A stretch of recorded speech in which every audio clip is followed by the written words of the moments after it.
Okay, so this is very, very interesting. Donald Trump claims that it was US who talked to Pakistan and India and kind of forced them to have a ceasefire by giving them warnings that we won't do any trade with you, right?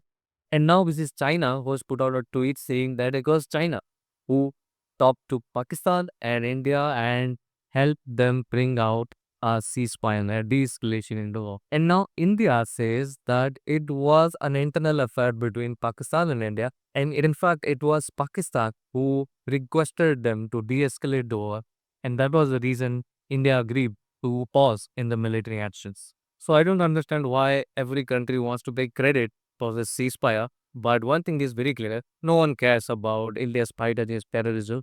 When US does a surgical strike in Pakistan to kill Osama bin Laden, it's a war against terrorism. But when India attacks just now at headquarters, it's a war between India and Pakistan. For Donald Trump, it was just a way to prove that he is so much powerful and he can force two countries to dance on his tunes by showing that I want to trade with you. For China, it was essentially an advertisement for its military systems. All these articles that Pakistan has shot down Rafale jets. No, nobody cares about how many innocent civilians died in the Pahalgam terrorist attack or in the war itself. What the Western media and in fact the whole world media cares about is how many Rafale jets were down or how which military system was better than the other, because that is essentially the selling point for these countries to sell their own vehicles.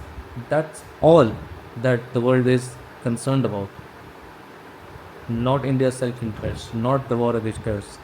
So India should learn to take a stand for itself and not wait for the world to show sympathy to us.